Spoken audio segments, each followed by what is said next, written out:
Hey, c'est la loi du montage. Juste pour vous dire que cette vidéo a été faite avant le confinement. Vraiment le genre le 6-7 mars, un truc comme ça.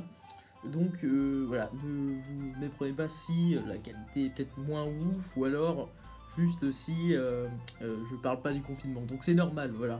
Et oui, j'ai encore pris énormément de retard sur cette vidéo, mais comme elle est très longue, c'est normal. Donc allez, salut, bon visionnage. Salut tout le monde, c'est Rondarcola et aujourd'hui on se retrouve enfin pour une nouvelle vidéo. Et bah ça fait toujours longtemps, hein, vous savez pas ce que vous foutez. Bon, en vrai je suis en train de taffer sur un projet un peu secret, je sais pas s'il arrivera, mais en tout cas je suis en train de bosser dessus. Bon alors, encore une nouvelle vidéo sur le cinéma, je sais, mais en fait maintenant j'ai plus envie de parler de cinéma sur ma chaîne. Bah, j'adore au cinéma, je vous l'ai souvent dit, mais genre ces derniers mois je me suis vraiment pris de passion, pour ça c'est devenu un peu ma drogue. Oui, je me suis regardé beaucoup de films ces derniers jours. Mais bon bref, alors aujourd'hui j'ai un peu envie de changer. Parce que, bon, je vais vous dire tout de suite, vous avez peut-être vu dans le titre, je vais vous parler de mes 30 films préférés. Alors oui, 30 ça fait beaucoup. Et la dernière fois j'avais parlé de 50 films, voilà, juste 50 films. Mais c'est un peu trop rapide, et même si 30 c'est un peu moins, ça reste toujours assez long à parler de ça. Mais justement, au lieu de faire une vidéo courte, enfin essayer de parler le plus vite possible de films, j'ai envie de prendre mon temps, même si la vidéo doit durer une demi-heure, je ferai une vidéo d'une demi-heure, parce que ça n'empêchera pas de parler de ce que j'aime, le cinéma, et de dire 547 fois le mot vraiment en une vidéo. Oui, je parle beaucoup pour cette intro. Mais en tout cas, ouais, c'est bon, je vais parler de mes films préférés, de mes 30 films favoris, il faudra avoir vu dans sa vie. Alors bien sûr, j'ai que 15 ans, j'ai vu beaucoup de films et beaucoup de grands classiques. Mais bien sûr, il reste encore énormément de films dont ma liste pourrait changer et ma liste pourrait encore s'agrandir. Mais pour l'instant, ce jour du 4 mars 2020, je vais vous présenter mes 30 films préférés. C'est parti. Alors juste avant, je vais pas faire un classement parce que c'est trop dur pour moi. Je vais juste dire les énoncés comme ça. On y va.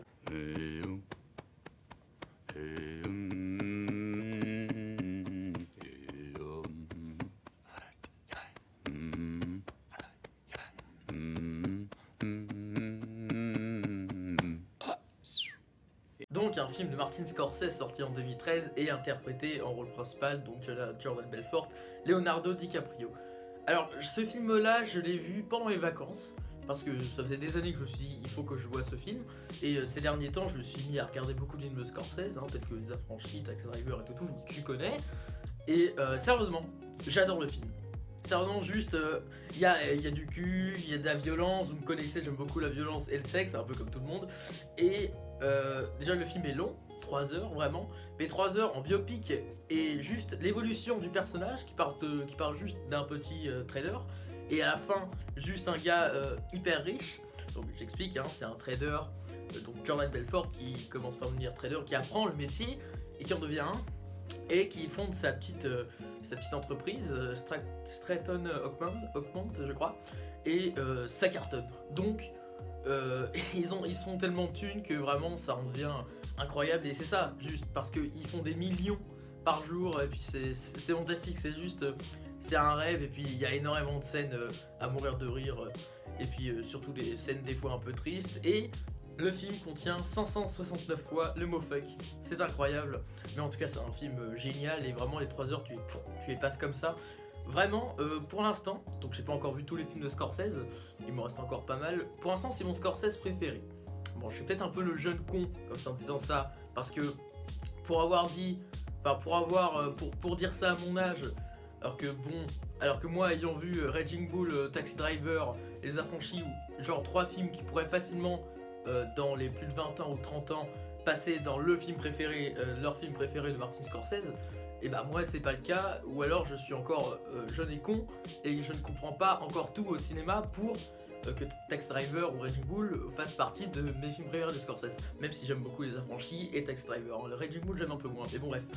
Film suivant.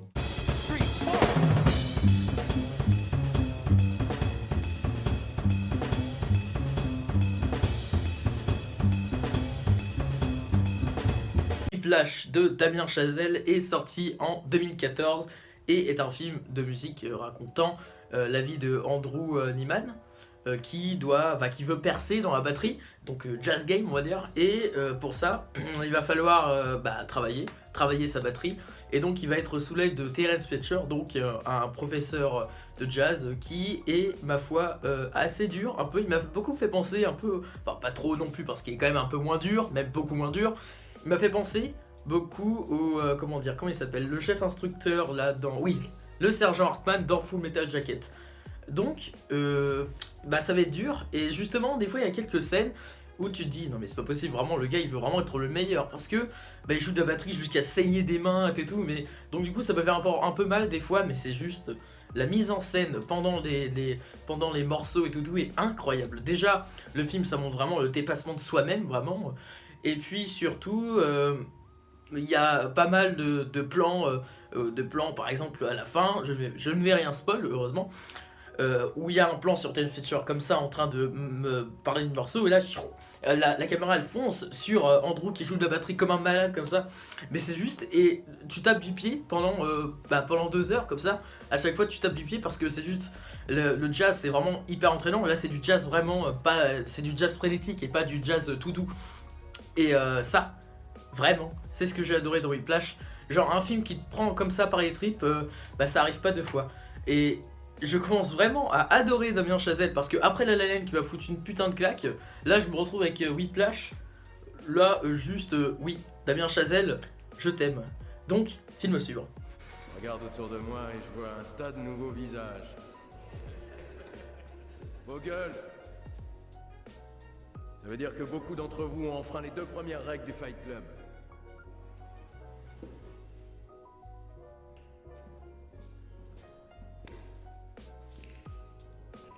Putain, je vois ici les hommes les plus forts et les plus... Fight Club de David Fincher est un film réalisé en 1999 et comporte par exemple Brad Pitt et Edward Norton, 2 formidables acteurs, et ce film est extrêmement culte.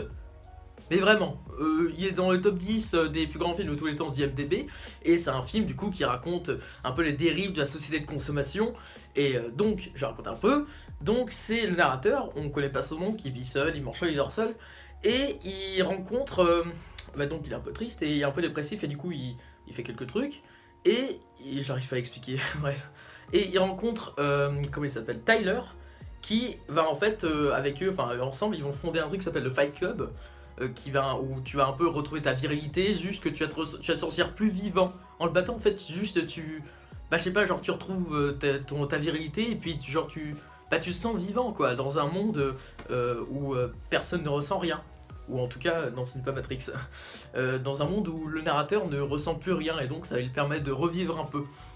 Voilà, et donc le film comporte un twist, mais qu'il ne faut absolument pas spoiler, mais vraiment, et un twist excellent, vraiment que je conseille. En tout cas, c'est vraiment un film hyper cool, et puis Helena Bonham Carter aussi, une de mes actrices favorites. Donc le film vraiment est un peu gore, voilà, bien sûr, vulgaire aussi, mais vraiment, il est vraiment barré à certains moments. Et puis j'aime beaucoup les films où le narrateur parle en voix off, comme on peut voir dans Les Affranchis, dans Fight Club bien sûr, dans Orange Mécanique, hein, que je vais parler bientôt.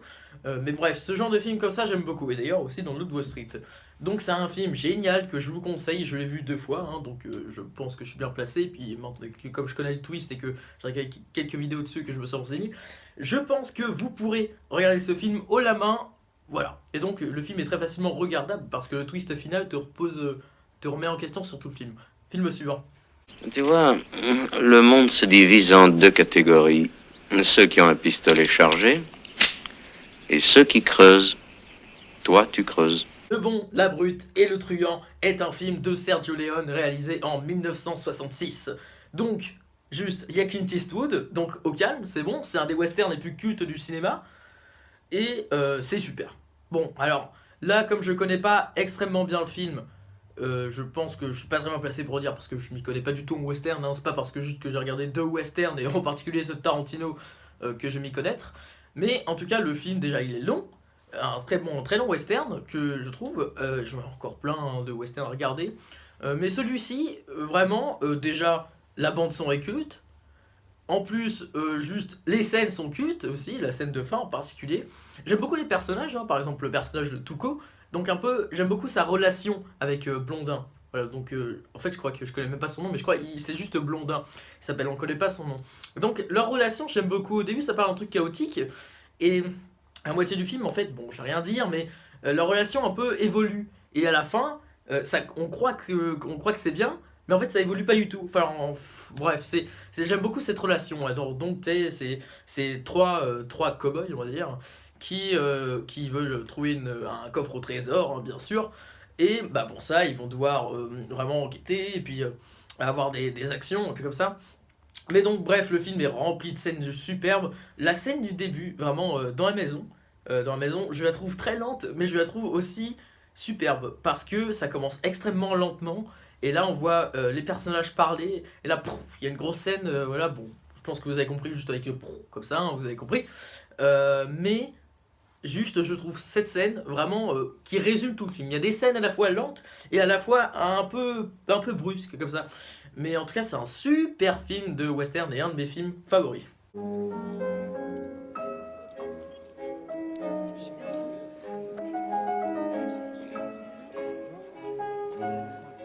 Et va plus.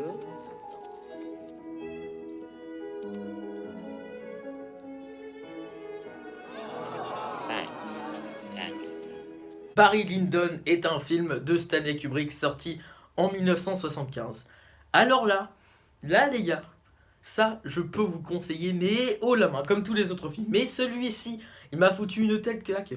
Bon alors, je l'ai regardé au début des vacances, donc c'était il y a 2-3 semaines encore, donc voilà. Et voilà, donc j'avais pris une après-midi pour regarder le film, j'ai fait à mes potes tous les matins, les gars, cet après-midi je me mate Barry Lyndon, parce que déjà j'avais adoré Kubrick, juste parce que j'avais regardé Orange Mécanique, parce que j'avais commencé par regarder Shining et Full Metal Jacket. Shining j'ai pas mal aimé, Full Metal Jacket je comprends pas encore tout, donc du coup alors, je suis pas hyper fan de ce film là, je préfère La Sortie de la Gloire de Kubrick qui est un plus ancien.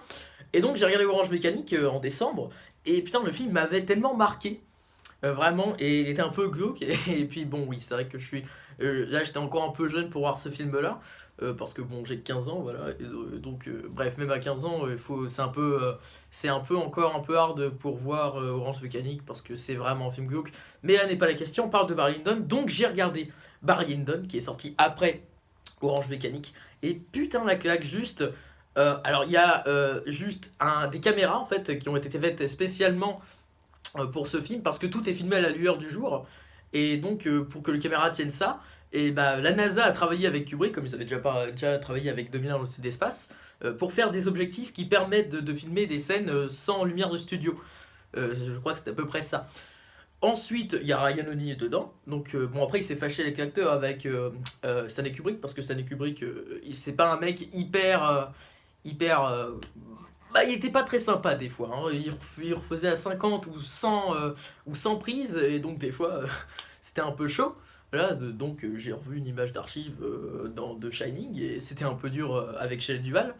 Et bref, le film, vraiment, la photographie est incroyable. Il y a des photos, il y a des plans, mais vraiment qui sont bah, volontairement faits pour que ça soit un peu un tableau.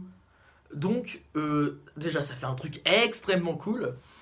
Et puis il y a des scènes, mais vraiment, alors déjà il y a du Handel, il y a du Schubert, donc juste c'est l'histoire de Barry, voilà, qui va être élevé dans la haute société, c'est toute l'histoire d'un homme, voilà, mais au XVIIe siècle. Ou même au 18e, bon je sais plus vraiment, mais c'est vraiment une histoire de bourgeoisie et tout, c'est toute la vie d'un homme quoi, et j'aime beaucoup les films sur la vie d'un homme, comme L'étrange histoire de Benjamin Button, Forrest Gump, les films comme ça, moi je les adore, parce que avoir toute une vie d'un personnage, vraiment, toutes ses péripéties, j'aime beaucoup ça. Mais Barry Lyndon, vraiment, je crois que c'est le meilleur d'entre tous avec Forrest Gump. Donc je vous conseille, mais haut la main, mais comme ça, et allez le regarder, c'est le meilleur Kubrick qui existe. Même si, bien sûr, il y a Kubrick qui claque sa mère, hein, comme 2001 l'Odyssée de l'espace, hein, ou Orange Mécanique, ou Shining. Mais honnêtement, pour l'instant, c'est mon Kubrick préféré. On y va, film suivant. You let her go, you fucking asshole, or I'm gonna splatter your ugly face all over this nice car. Thelma et Louise est un road movie, donc un film avec de la route, bien sûr. Donc un film de Ridley Scott sorti en 1991. Et ce film fait du bien. Déjà, pourquoi il fait du bien ? Parce que ok, le début il est un peu dur parce que c'est là où il y a l'élément déclencheur du film, mais pendant tout le film, donc les filles vont traverser les États-Unis. Donc c'est deux filles qui veulent partir un peu en vacances et il va se passer un truc où elles vont être recherchées par la police et donc elles vont devoir un peu les échapper. Bon là j'aurais à faire mini spoil, mais bon, il faut bien que je vous fasse regarder le film. Et elle parcourt les États-Unis avec plein de scènes et puis vraiment j'adore ce film.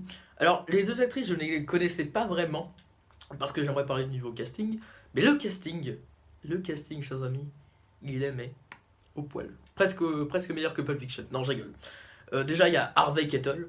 Harvey Keitel qui est un de mes acteurs favoris. Vraiment, ce gars a une classe absolue. Il y a Michael Madsen, qui est un de mes acteurs aussi favoris. Il y a évidemment notre Jésus-Christ, Brad Pitt, qui là fait une petite apparition, alors une petite apparition de 15-20 minutes, mais qui est pour le moins remarquable pour son âge encore. De toute façon, Brad Pitt, ça a toujours été un acteur d'exception. Et puis, oui, encore, oui, de 3 autres acteurs qui remplissent leur taf, dont Thelma et Louise. Et le film, déjà, il a des plans superbes, il a un plan de fin, mais qui est culte, avec une Thunderbird. Pardon, j'allais spoil. Eloi, tu es con. Ouais, je suis con. Vous pouvez m'insulter dans les commentaires. J'allais spoil la fin du film. Mais en tout cas, le plan de film de fin est culte. Mais de toute façon, ce film est culte. Hein. Il y a beaucoup de films cultes dans mes films préférés, mais ça c'est un film vraiment qui pourrait vous immiscer road movie parce que avant de regarder Thelma et Louise j'avais regardé Green Book, donc le film biopic avec Viggo Mortensen, donc l'acteur qui joue Aragorn, il y avait eu un max de Golden Globe et tout, sans pour le moins trop apprécier. J'avais apprécié mais Thelma et Louise je l'ai bien plus kiffé après l'avoir regardé, donc Thelma et Louise, une valeur sûre. Film suivant. Elise Boy-Redding, d'après votre dossier, vous avez fait 40 ans de votre perpétuité. Pensez-vous être réhabilité? Réhabilité. Les Évadés ou The Shawshank Redemption est un film sorti en 1994 et est un film aussi de Frank Darabont, donc le réalisateur de La Ligne Verte, donc je ne vais pas parler ici, donc oui, La Ligne Verte ne fait pas partie de mon classement, même si j'adore ce film. Donc c'est Les Évadés que j'aimerais te parler. Juste avant, pourquoi ce film est dans le top 1 des 50-100 meilleurs films de tous les temps d'IMDb? Je ne comprends pas. Non mais vraiment, hein, c'est bizarre parce qu'à chaque fois tout le monde se moque de ce film parce que même s'il est génial et tout, il ne mérite pas vraiment sa place du premier, donc plus grand film de tous les temps. IMDb c'est quand même le plus gros site, de journalisme américain sur le cinéma. Et bref, donc ce film est un peu... Donc c'est pas pour autant, je vais pas le mettre dans mon film préféré, mais ça reste un film super. Donc il y a Morgan Freeman et Tim Robbins dedans qui font un jeu d'acteur exceptionnel avec un scénario, le scénario est de Stephen King, donc à la base c'est une nouvelle de Stephen King, et donc ça raconte un banquier qui est innocent mais qui est quand même soupçonné de meurtre et donc qui finit par aller en prison, et du coup il va se lier d'amitié avec Morgan Freeman. Donc ce film j'avais déjà parlé dans mes 50 films, dans 50 films en une vidéo, mais j'aimerais plus y approfondir ici. Et donc le film est assez dur, hein. Moi j'avais regardé avec mes parents, alors ma mère a pas pu regarder, elle a fait oh c'est complètement horrible, hein. Désolé maman si tu regardes cette vidéo. Et mon père avait beaucoup kiffé, mais non, moi je l'avais beaucoup aimé, donc quand j'avais vu, j'avais 13 ans, et moi je trouve que c'était un film qui était beau. Il y a une scène qui juste, pas pleurer parce que je pleure jamais devant un film, à part pour Forrest Gump, mais il y avait la scène, une scène spéciale, donc une scène de musique, une des seules du film, qui est juste mais magnifique. On entend Morgan Freeman faire une narration pendant cette scène-là, et la façon dont il le décrit, mais j'adore. Mais vraiment, c'est juste, c'est un film vraiment dur, et il y a quelques scènes vraiment où en fait t'oublies quasi en fait que t'es en prison, parce que les gars se sentent bien quelquefois, surtout un personnage, et qui va même regretter quelque chose, et qui va même regretter la prison. Oui, ça peut arriver, mais c'est juste, bon, je vais pas en dire plus, mais ce film est vraiment beau et il est assez contemplatif à certains moments, donc c'est aussi une valeur sûre, donc regardez-le à coup sûr. Film suivant. Ah, ça c'est rien, ça, ce qui est vraiment poilant, c'était l'attaque de cette bande de merde à ces caucus là. Putain, je me mets au milieu de la verdure, je suis allongé, il se ramène et il dit, tu fais quoi là? Je dis, je me repose. Ici, tu te reposes, il fait. Sur un putain de banc dans le parc, j'ai pas le droit. Qu'est-ce qu'il y a? Je suis fatigué, je me repose. Il m'embarque, Je commence à me poser des tas de questions, tu sais, patati, patata. Il fait alors, qu'est-ce qu'il va me dire, Rocaïde? Ben, je dis comme d'habitude, que dalle, niente, pourquoi je causerais? Pas chier. Ah oui, enfin non, aujourd'hui, tu vas me dire quelque chose, Rocaïde. J'ai fait d'accord, je te dis quelque chose, allez, va enfiler ta mère. Les Affranchis est un film de Martin Scorsese sorti en 1990 avec Ray Liotta, Joe Pesci et évidemment autour de Jésus-Christ, Robert De Niro. Donc, ce film est un des meilleurs films de mafia existant au monde, avec Le Parrain. Le Parrain, c'était là, il y a mon poster juste au-dessus du Parrain, mais peut-être que je vous pourrai le montrer un jour. Mais en tout cas, c'est un film, donc un biopic d'ailleurs, une histoire vraie, donc où le gars, il a toujours voulu devenir gangster et du coup, il est devenu vraiment, et donc il passe 30 ans dans la mafia. Et bref, du coup, il va y avoir un grand casque, un grand casque, d'accord, bravo Éloi, un grand casse. Enfin, il va y avoir plusieurs casques, mais en tout cas, il va y avoir un casque important et qui d'ailleurs fait partie d'encore des plus grands casques de l'histoire du cinéma, pas du cinéma, des États-Unis. Et bon, bref, c'est un biopic, donc c'est une histoire vraie, mais c'est juste, ça enchaîne violence et fuck aussi, parce qu'il y a beaucoup de fuck dans ce film. Comme le Wall Street, j'ai l'impression que. Et comme dans Casino, j'ai l'impression que Martin Scorsese aime beaucoup le mot fuck. Mais ce film est super, hein, à chaque fois je dis ce film est. Mais ça pour rien, hein, quand même, il fait partie dans les 10 meilleurs films des années 90, il fait souvent partie des 10 meilleurs films de mafia et des meilleurs films de Martin Scorsese. Donc j'ai pas vraiment de choses à dire sur le film, en fait j'arrive pas vraiment à trouver de choses à dire sur ce film, même si j'adore. Donc, si vous aimez Robert De Niro, Le Parrain, la mafia, et que vous aimez le jeu Mafia 1, Mafia 2, Mafia 3, le deuxième meilleur, vous pouvez regarder ce film, vous l'adorez. Et j'ai montré à mon père, parce que j'avais montré à mon père ne l'avait pas vu. Et voilà, petit fun fact comme ça, hein. Bref, film suivant.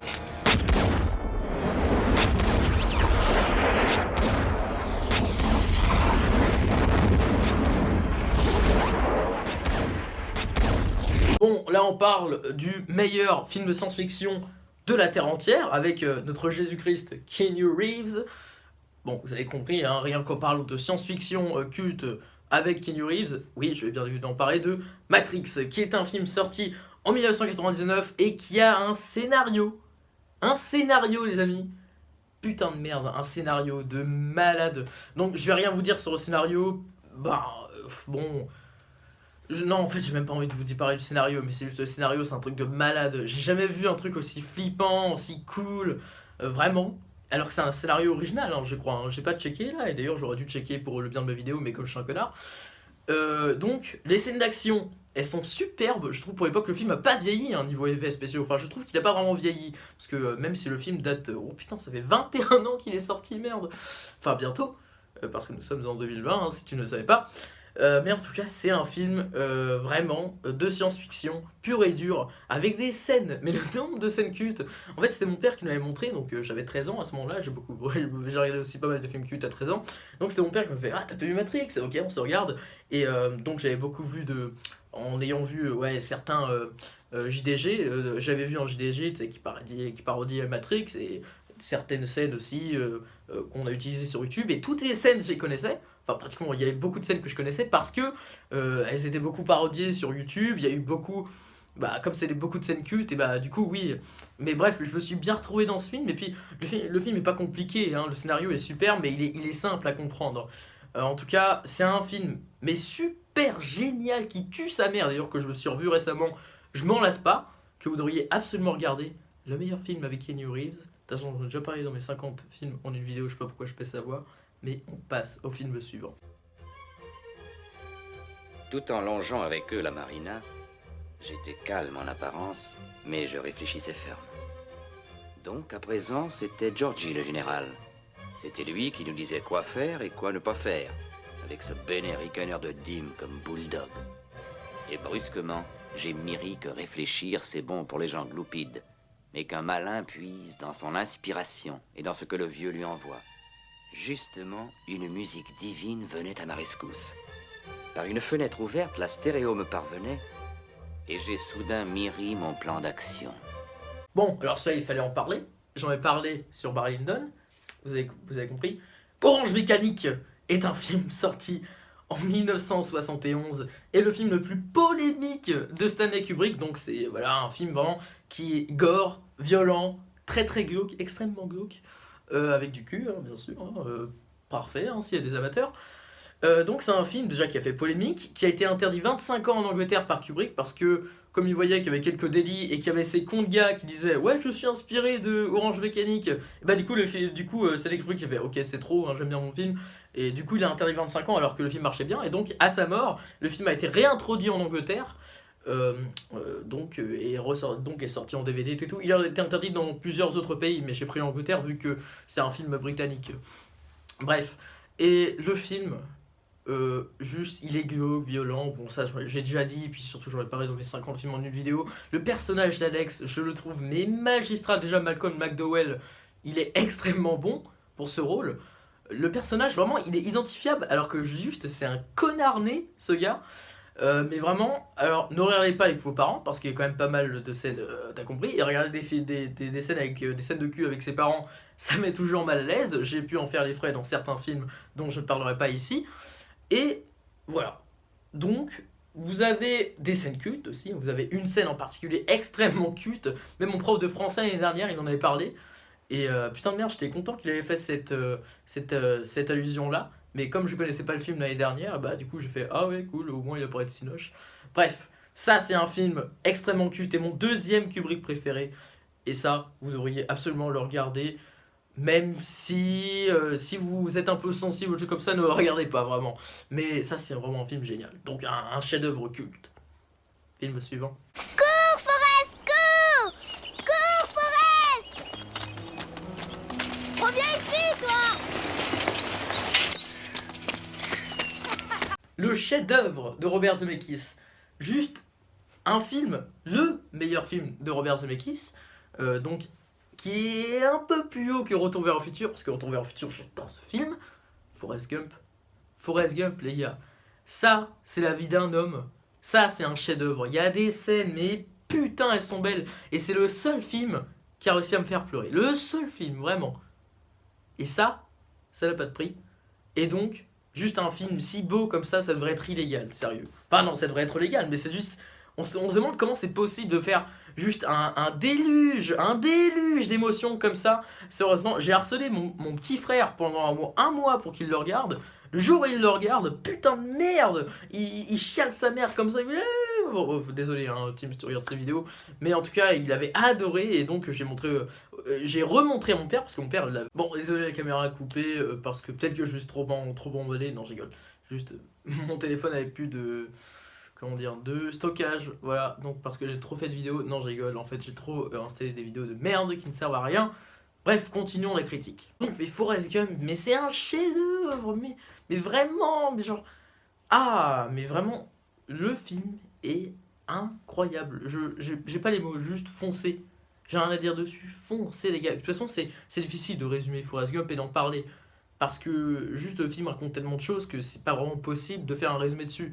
Mais juste allez voir ce film, vous serez mais tellement pas déçus, c'est fou. Je vous conseille d'ailleurs la vidéo du Grimoire d'Arthur, donc tapez le Grimoire d'Arthur, il aura fait une vidéo sur Forrest Gump un peu, voilà, tout pour montrer un peu l'envers du décor, mais regardez-le après le film et là vous allez encore plus kiffer le film.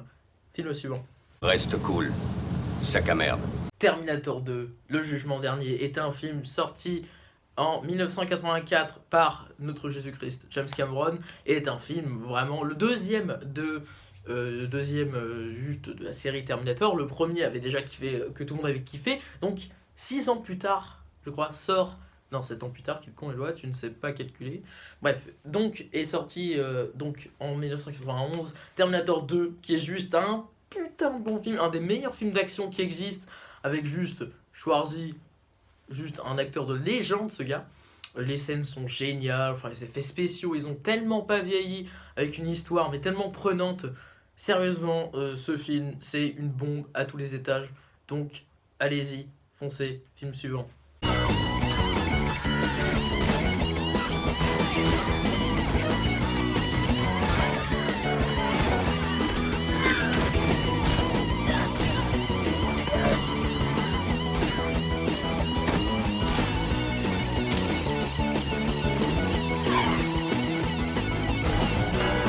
Kingsman Service Secret. Alors là, vous allez me dire, ouais, mais Eloi, c'est pas vraiment un film incroyable non plus, hein, c'est un très bon film d'action, hein, Matthew Vaughn il est très bon pour ça, mais t'en fais un peu trop quand même. Et bah non, voilà, je vais vous dire non, parce que c'est un film, je trouve, un peu le successeur, comme j'ai déjà dit dans mon autre vidéo, là, un peu le successeur de James Bond et Mission Impossible. Vraiment, je trouve que c'est vraiment un vent de fraîcheur. C'est vraiment des films d'action un peu comme tous les autres, mais avec juste de l'humour, hein, et une violence un peu plus assumée. Et surtout, oui, hein, le personnage est vraiment très intéressant, hein, Eggsy. Et d'ailleurs, j'attends le 3e avec impatience. En plus, ça sera au 19e siècle, hein, j'aime beaucoup le 19e siècle. Et donc là, les scènes d'action, juste, je les trouve mais tellement bonnes. Alors, je voulais parler de John Wick, hein, aussi, mais John Wick, en fin de compte, je suis pas si fan que ça, hein, c'est des très bons films, hein, mais en fin de compte, je préfère Kingsman que John Wick, même si j'aime beaucoup Keanu Reeves, parce que les scènes d'action de Kingsman sont tellement originales que je suis un peu obligé, voilà, de mettre Kingsman, parce que, désolé, mais je préfère Kingsman, surtout qu'il y a Samuel Jackson dans le premier film, comme je suis fan de cet acteur. Et bah oui, c'était un peu évident de te mettre. Et puis Colin Firth aussi, qui est un acteur que j'apprécie énormément. Et surtout, ma scène préférée du premier, c'est-à-dire la scène dans l'église, je ne vous en dirai pas plus, mais que j'ai vu au moins une 50aine de fois pour sa mise en scène. Film suivant, parce que j'en ai trop parlé encore et j'ai bientôt plus de batterie, enfin plus d'espace sur mon téléphone. Mais on y va, film suivant.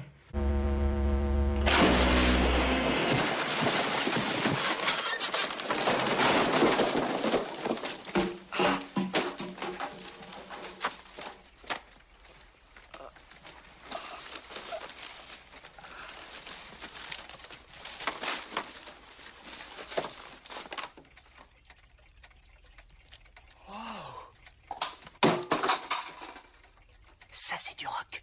Retour vers le futur de Robert Zemeckis, c'est un film sorti en 1985 et il y a à l'affiche notre seigneur, j'ai oublié comment il s'appelle, bah c'est bon, voilà, ça me revient, j'ai regardé derrière mon poster là, de Retour vers le futur, Michael J. Fox. D'ailleurs, petit fun fact, est-ce que vous savez que le personnage d'Aladin, dans le film Aladin de 93, en fait c'était une fusion un peu, enfin les gars se sont inspirés de Tom Cruise et de Michael J. Fox pour faire ce perso. Bah voilà, vous savez grâce à moi ou alors à Tales from the Click, Tales from the Click, qui est un youtubeur que j'apprécie énormément et où je connais toutes mes fun facts grâce à ce gars, grâce à JB. Donc c'est un film vraiment, mais pour tout le monde, avec une histoire géniale, des scènes cultes, mais sérieusement c'est un chef-d'œuvre ce film, mais seigneur, la musique, Alan Silvestri, je t'aime. Et puis bon, voilà. Donc, j'ai même pas besoin d'en dire plus, foncez, c'est un film génial, avec juste la DeLorean, c'est culte, ça respire les années 80 ce film.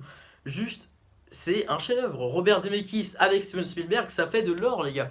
Bref, Retour vers le futur, excellent film, chef-d'œuvre, à regarder, absolument. Film culte. J'ai eu mal au bras parce que là, mon bras vient de craquer. Film suivant. It's madness!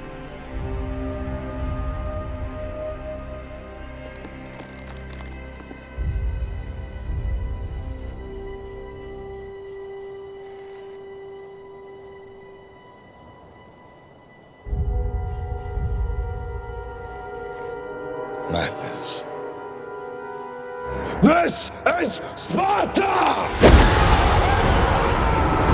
300 de Zack Snyder est un film sorti en 2007 et bordel la couille, ça c'est un film qui claque sa mère. Déjà juste This is Sparta, tout le monde a déjà sorti au moins une seule fois dans la vie, dans leur vie. Et bon, ce que j'adore dans ce film par-dessus tout, le truc que je préfère le plus dans ce film, c'est la photographie. Parce que juste la photographie, déjà, il y a un filtre sur l'image qui rend le film mais super beau. Déjà, il y a vraiment un filtre sur l'image. Il y a des plans vraiment où, bon, ça va pas vraiment être un spoil, mais un petit peu. Où il y a un moment, genre dans la falaise, où il pousse ses perces comme ça offre un plan. Et puis pareil avec les flèches et tout. Mais genre, la photographie est géniale. Et c'est violent, si, j'aime beaucoup les films violents. Donc c'est un peu comme ça, pour ça que j'ai mis ce film. Et puis Zack Snyder, on le connaît hein, pour Sin City et Watchmen, hein, qui sont déjà des films violents. Donc Zack Snyder s'y connaît un petit peu dans le métier des films violents, un peu comme Tarantino. Mais c'est... voilà. Mais donc, ça, c'est un film hyper cool, très haut, qui est juste génial. Et le 2, c'est pas la peine de le regarder. Le 1, juste il suffit. Voilà. Donc, vous allez prendre une claque, allez-y. Bon, alors là, c'est un film qui trône dans mes films préférés depuis que j'ai 11 ans. Alors, c'est un film américain, bien sûr, hein. Un film avec Adam Sandler, là on peut se rapprocher. Un film sur les jeux vidéo avec Adam Sandler, là vous avez compris de quoi je veux parler. Pixels. Alors j'en avais déjà parlé dans une vieille vidéo de ma sélection de films, une vidéo très nulle avec mon pote Cédric, qui aujourd'hui on ne se parle plus, désolé Cédric. Et c'était un film, c'est un film très drôle, hein. Enfin c'est un film assez drôle. Alors il m'a surtout hypé quand j'avais 11 ans, donc à sa sortie, parce que ça parlait de jeux vidéo, et moi comme j'étais déjà fan du jeu vidéo à l'époque, et ben j'ai toujours kiffé. Mais en le revoyant, hein, je kiffe toujours le film. C'est juste, oui, il était quand même vachement meilleur dans mes souvenirs, mais je sais pas, je me dis que le détrôner, genre juste sortir mes films préférés, c'est à la fois bien, à la fois pas bien. Parce qu'à la fois bien, parce qu'il y a d'autres films que bien sûr, ils méritent tellement plus d'être dans mes films préférés que ce film-là, mais d'un autre côté, c'est un peu un vestige de quand j'avais 11 ans, quoi. Et puis ça fait tellement longtemps qu'il trône dans ma collection de films préférés que j'ai pas vraiment envie de le retirer. Et puis de toute façon, ce film est très bon, hein, j'aime beaucoup. Et bon, même si il est pas très coté et qu'il y a beaucoup de gens qui s'en battent ses couilles et qui l'aiment pas, et ben moi je leur dis fuck, moi j'adore ce film, donc je le mets dans mes films préférés, même si je regrette un peu, mais même si je regrette pas vraiment. Donc c'est un super film, vous devez le regarder. Film suivant.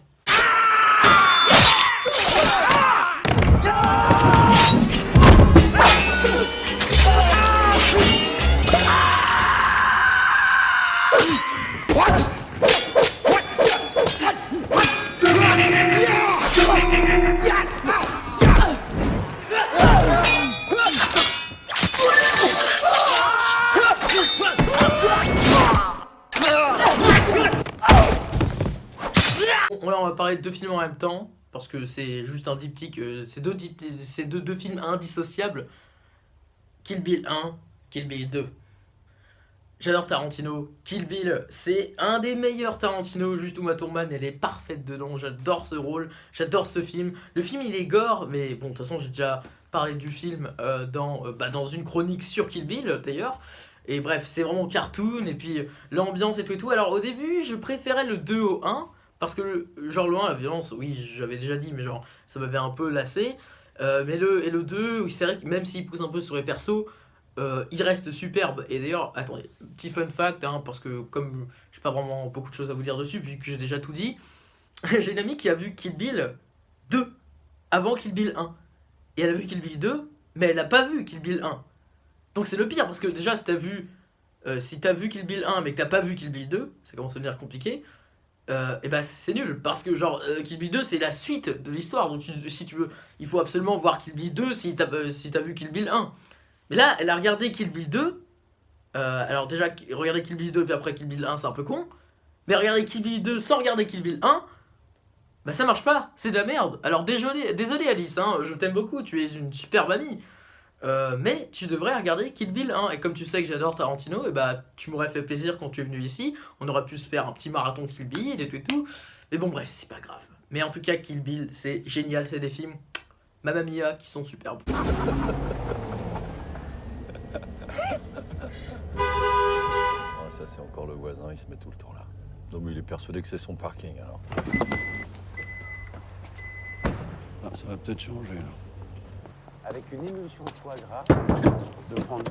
Bonjour, ça va? Quoi? Je te dérange pas, Patrick Juvet, tu veux un café? Tu as fait voir ça? Quoi? C'est chelou, toi. Viens là, viens. Vas-y, lis. Prière de pastation. Plus fort, j'entends pas. Prière de pastation. C'est la bonne méthode, ça. Lis tout. Emplacement réservé? Voilà, maintenant, t'imprimes, et tu dégages. J'en ai encore parlé dans mes 50 films préférés. Intouchable. Donc c'est un film sorti en 2011 avec Omar Sy et François Cluzet. Et c'est mon film français préféré, putain de merde, il est beau ce film, il est drôle, juste Omar Sy il est parfait dedans, François Cluzet aussi, et c'est magnifique quoi, genre, en plus c'est inspiré de faits réels, alors qu'est-ce que vous voulez dire quand il y a écrit inspiré de faits réels à la fin, pour 12 Years a Slave tu chiales ta race, mais pour Intouchable tu chiales à moitié quoi. Mais bref, ce film il est beau, puis vraiment la liaison, il y a des scènes de musique hein, que j'apprécie beaucoup, hein, donc d'un côté... comment il s'appelle D'accord, ouais, j'ai complètement oublié. Bon, ouais, voilà, j'ai beaucoup de trous de mémoire. On est en fin de journée, hein, je vais devoir une journée de cours, mais bref. Donc, Philippe, qui adore la musique classique, hein, Beethoven, Schubert, hein, Vivaldi, hein, bref. Et d'un autre côté, Idriss, qui préfère Earth, Wind and Fire, hein, un très bon groupe, hein, Boogie Wonderland, September, hein, les tubes que tout le monde a mis dans au moins une soirée de sa vie. Et tout ça, ça fait un alliage, et bon, bref. Mais c'est un super film et j'en ai déjà parlé et je le dis ou je le répète, c'est mon film français préféré. J'aime beaucoup le film français, mais genre le film français, ces derniers temps, avec l'affaire Polanski, je ne vais pas trop en parler. Et je ne vais pas dire dans quel camp je suis. Mais bon bref, c'est un film français et un des meilleurs qui existent et juste un des films français les plus connus aux USA et tout. Vraiment, vous savez, sur IMDb, il est très bien coté par beaucoup d'Américains. Bref, c'est un film génial, un film culte, à regarder tout de suite. Film suivant.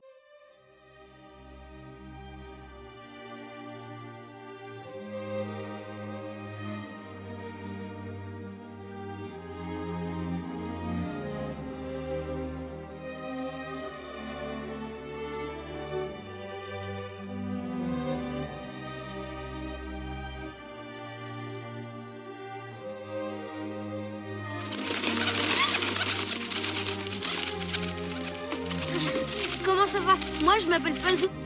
C'est une photo que mon père a prise à bord d'un dirigeable. Château dans le ciel. Oh mon dieu, quel chef-d'œuvre. Donc Miyazaki, un de mes réalisateurs favoris.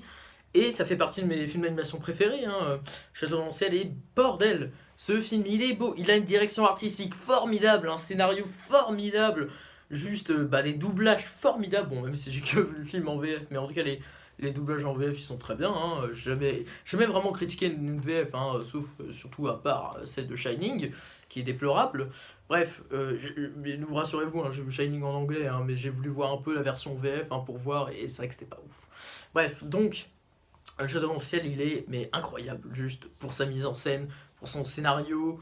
Et puis l'histoire aussi, genre le film est long et genre il y a une longue traversée, ça commence au début un peu doucement, les persos se rencontrent et à la fin tu te rends compte de tout le chemin qu'ils sont traversés, puis il y a des plans, bordel, ils me font tellement rêver comme ça, vraiment, juste je vois les plans, je pense à tellement de choses en même temps, et comme c'est un film de mon enfance, il y a la nostalgie qui vient après, mais c'est un chef-d'œuvre ce film, vraiment, c'est un des meilleurs films d'animation japonaise que j'ai vu de ma vie, et oh mon dieu, c'est une claque, vraiment, je pense que c'est mon film préféré de Miyazaki, avec ce qui va suivre. Le voyage de Chihiro, comment ne pas en parler alors que c'est un chef-d'œuvre de l'animation japonaise. Alors, le Château dans le ciel, le voyage de Chihiro est annonné d'extrêmement près par le Château dans le ciel, parce que je me suis un peu rendu compte que je commençais un peu plus à préférer le Château dans le ciel que le voyage de Chihiro, mais le voyage de Chihiro, juste pour son scénario, son décor, ses personnages, juste tout est tellement culte dedans, ça attise tellement de théories, et puis waouh, ouais, ce film est super. Vraiment, je vous invite encore à revoir ma vidéo des sélects de films, qui est un peu nul en fait. Je n'arrive même pas à la regarder, elle est tellement nulle. Bref, donc le voyage de Chihiro, y a rien à dire, c'est juste les personnages sont extrêmement bien, la musique est extrêmement bien, les décors, ça c'est un film d'animation japonaise que tu peux regarder quand t'es petit et quand t'es grand, c'est un film qui plaît à tout le monde, quoi, c'est l'animation japonaise. Et c'est super. Juste regardez-le, c'est un chef-d'œuvre. Et bon, c'était mon film préféré avant que je regarde Pulp Fiction. Voilà, bon, maintenant vous avez un peu remarqué. Oui, je suis un peu fanboy de Tarantino et de Pulp Fiction en particulier. Mais bon, bref, regardez-le, c'est un film culte, un film génial, un des meilleurs films du siècle. Film suivant. Tu as dit vouloir agir au nom de la liberté. Si tu pensais vraiment ce que tu disais, libère-toi des liens qui t'entravent. Feu à volonté!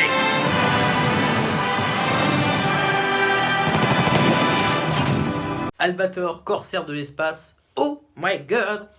Ça, c'est un film d'animation japonaise encore à voir. Juste, alors, je me suis revu il y a pas longtemps. Alors, déjà, même si c'est pas un film très coté, parce que les fans d'Albator vont faire ouais, c'est de la merde et tout, vraiment, c'est tout claqué, le manga ou l'anime, il est mieux et tout. Il y a des gens qui connaissent pas vraiment Albator, comme moi, moi, quand j'avais 8 ans, 9 ans, j'ai fait ah oui, c'est trop bien, parce que je connaissais pas vraiment Albator. Après je me suis mis à lire le manga et à regarder l'anime, je fais ah oui, ça claque quand même. Mais comme je l'avais vu à 9 ans sans rien connaître d'Albator, ça restait un film génial. Déjà James Cameron a adoré le film, il a écrit au-dessus de l'affiche, parce que quand même quand James Cameron dit que ton film est super, ça veut dire que c'est en grande partie un bon film.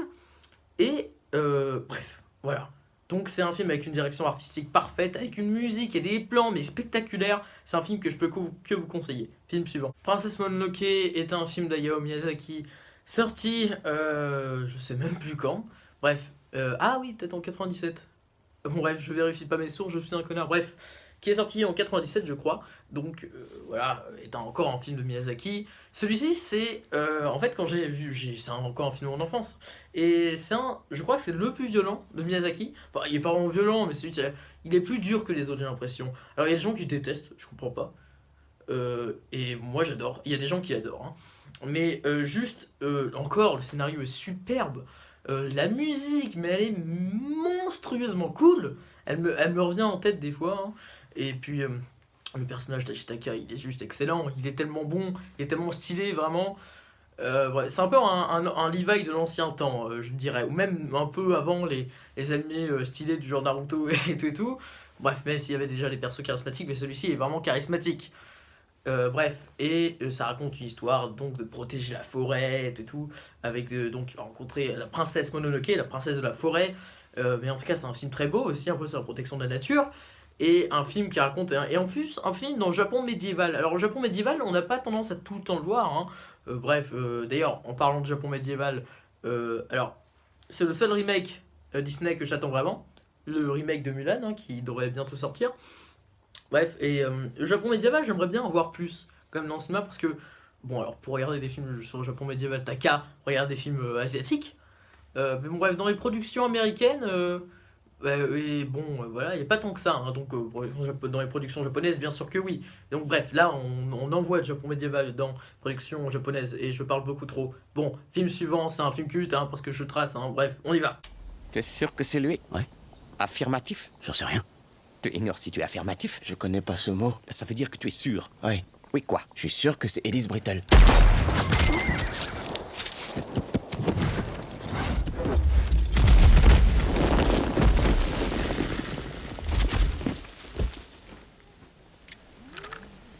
Affirmatif qu'il est mort. Django Unchained est un film de Quentin Tarantino sorti en 2012 et qui est superbe, vraiment mortel. Juste DiCaprio il est parfait dedans vraiment, et d'ailleurs il y a une improvisation, hein. Bon de toute façon vous la connaissez tous cette improvisation, si vous connaissez le film c'est une des improvisations les plus connues du cinéma. Christoph Waltz qui est un très bon acteur, qui est d'ailleurs autrichien, voilà, et bon bref comme j'habite en Autriche, voilà, hein, je lui connais un peu, hein, sur les acteurs autrichiens. Schwarzy aussi, mais bon, ça tout le monde sait. Christoph Waltz aussi, tout le monde sait qu'il est autrichien, mais bon bref. Oui, Jamie Foxx aussi, hein, qui est très très bon. Je le connaissais pas vraiment, hein, quand j'avais vu Django, et c'était l'année dernière, hein, donc ça date pas vraiment. Mais c'est ce film un peu... En fait, c'est le premier film de Tarantino que j'ai regardé, et bordel m'avait foutu une claque, et comme j'avais encore... comme j'avais 14 ans à l'époque, mais c'était l'année dernière, donc j'avais à peine 14 ans, et je connaissais pas encore totalement la violence de Tarantino, donc je me disais, oh putain, il est violent ce film, mais d'un autre côté, il claque sa mère. Bref, et donc celui-ci est excellent.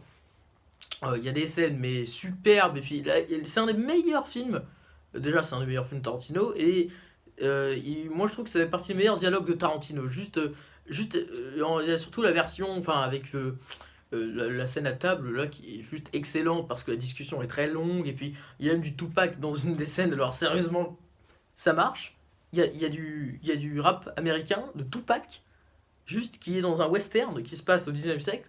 Moi je trouve que pour mettre ça, vraiment, il faut en avoir des couilles. Et puis surtout, pour que ça marche, il faut que la mise en scène soit parfaite. Et Tarantino, juste mon réalisateur préféré, l'a fait. Donc autant dire que c'est un film culte, vous pouvez le regarder. Bon. Vous savez que j'aurais dû parler de ce film. Donc, c'est le dernier film dont j'ai parlé dans cette vidéo, parce que la vidéo dure déjà depuis très longtemps. C'est mon film préféré. Vous savez déjà, je porte le t-shirt de ce film. J'ai ce film en Blu-ray. J'ai un poster de ce film, j'ai mon portefeuille dans ce film, et là je viens de montrer tout mon merchandising, tout le merchandising que j'ai, et toute la thune que j'ai pour ce film. Pulp Fiction est pour moi mon film préféré. It was a teenage wedding and the old folks wished him well. You could see that Pierre did truly love the mademoiselle. And Madame have rung the chapel bell. C'est la vie, say the old folks. It goes to show you never can tell. They furnished off an apartment with a two-room robot sale. The coolerator was crammed with TV dinners and ginger ale. But when Pierre found work, the little money coming worked out well.